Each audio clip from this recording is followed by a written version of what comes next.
Hi everybody, it's Kathy here and we are playing along with Scraplift Crafternoon. That means it's Sunday afternoon and we're creating from somebody else's layout, and today it is Carolyn Murray, known as Scrapbook713 on Instagram, and this is the layout that we're lifting today. So I have gone ahead and prepared my base just a little bit. I put in a 1-inch frame on the black, and then I'm using black as my base for this layout. I've collected through my scraps a whole lot of strips of paper, and I'm cutting those at 1 1/4 by 9.5 for most of them. So you can see how this is coming together by pulling together your scraps. Now, some of the papers that were a bit short, I've just cut them in half, and that's okay because my photos will cover up where the split happens. Now, as usual, I have got more papers than I actually end up using, but that's okay because I like the variety, and I've used my photos to guide my colors. I just love this layout. It's a simple layout, but it's great. The next couple of weeks, we're using a lot of layouts that are going to allow for scraps to be used, which is perfect because I don't know about you, but I accumulate so many leftovers from pages that I cut into that I'm reluctant to cut into any more paper until I use up what I've got sitting around. But then I get to the point that I don't want to see that paper anymore. It's a bit of a conundrum. What do you think? Do you think that having them lying around is a problem, or do you just use them and then get rid of whatever's left? Let me know in the comments down below because I'm always curious about what other people do with their leftover paper. All right, so I am preparing all of these strips, as I said, because I need them to do that horizontal across the page where she has put down her strips of paper. So first of all, I'm going to lay it over to the right hand side and I'll start building from there. Now I'm just going to layer them, no particular order. I'm just wanting to build up my strip patterns. Some are going to be shorter, some are going to be longer, as you can see happening here, and it just allows for that colouring to happen. I'm really sorry that Jack is screeching in the background. The sun is setting and he really does not like it. He hates being in the dark. So he's letting everybody in the house know that he wants someone to turn on the lights for him. He is very fussy. All right, so I am just trimming down this blue one because it's a little bit too long, and I wanted to put the blue in because you'll see in the photos that there's blue, and I just wanted to incorporate that into the layout as well. Of course, I have to add in a little bit of wood grain. I do love myself with a little bit of wood grain on my layouts. It's very I don't know, organic, probably natural. I just like the look of it on the layouts. So I have layered these strips down, overlapping each other, and I'm coming through to the center here, as you can see, and this is where I will put down another like a half strip here. That doesn't matter because my photo will cover that up and you'll just see the black and white. I'm going to put a flash of red through the middle, and that's to give it a bit of a lift up, and also there is a flash of red in the photos. And I am going to carry the blue over there to the right just so that I have all of the colors balanced. Now at this point, when I put down my photo and I start to look at using my tag on here, I realize that I'm too far over to the right, and off screen I lift it all up and I move it across. So you can see just there how I moved it across.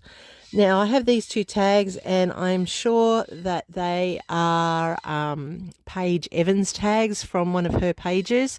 So I'm just trimming them down and putting in the hole. I didn't want to waste the butterfly that was on the bottom of that green one, so I will fussy cut that or use it as a panel somewhere in a future project. Now I have terribly large fingers and have terrible time with bows. They do not sit nicely when I tie them sometimes, but today these ones seem to be going somewhat okay. This one here gives me a little bit of trouble, as you can see, and I fiddle around with it a bit before I get it to a size that I like. All right, so I've now dressed my tags and I can put them into the layout. I'm going to tuck that there to the left. Now, my tag does go over off my base, but that's okay. I'm happy with that. Remember, when you're scrap lifting, you're going with the elements of the layout, not necessarily a direct copy of the layout. Sometimes I'll do a direct copy, but most of the time I'll go with the elements. Now, why have I got gnomes, you ask? Well, it's a little bit odd, really. Well, my son-in-law, who is on the left, and my youngest daughter, who is on the right. So my son-in-law gets asked at school if he's Santa on holidays because his beard's not white. And so therefore he's sort of like a Christmas gnome. And then my daughter, she is the landscaper, and so therefore she's my garden gnome. So I put the gnomes in just as a little bit of fun there. And the reason being is that I'm not sure who led whom to the gin here. The two of them at the Easter show decided that they would go and trial out some of the gin that was on offer at one of the stalls. Now, gin is an acquired taste, and I don't think my youngest actually enjoyed it so much.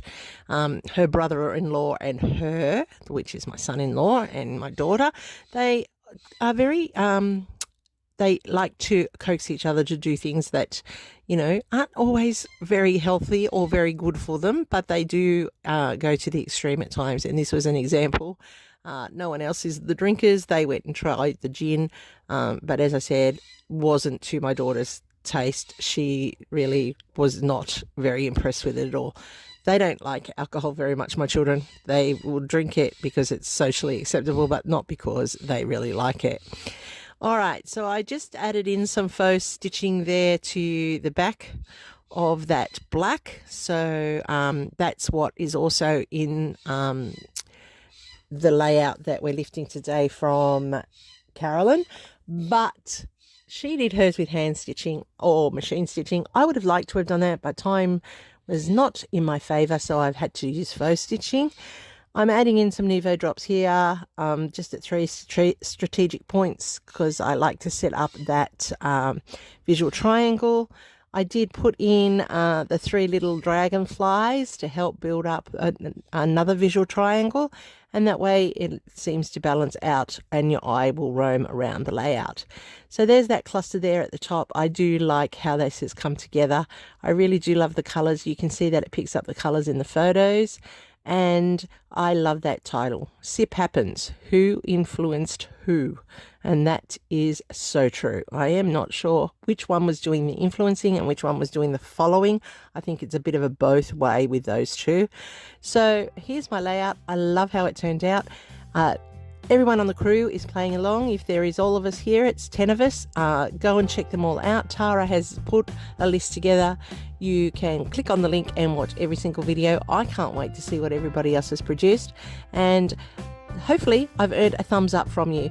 Happy scrapping till next time, everybody. Here's my next video recommendation for you, and I'll see you over there real soon.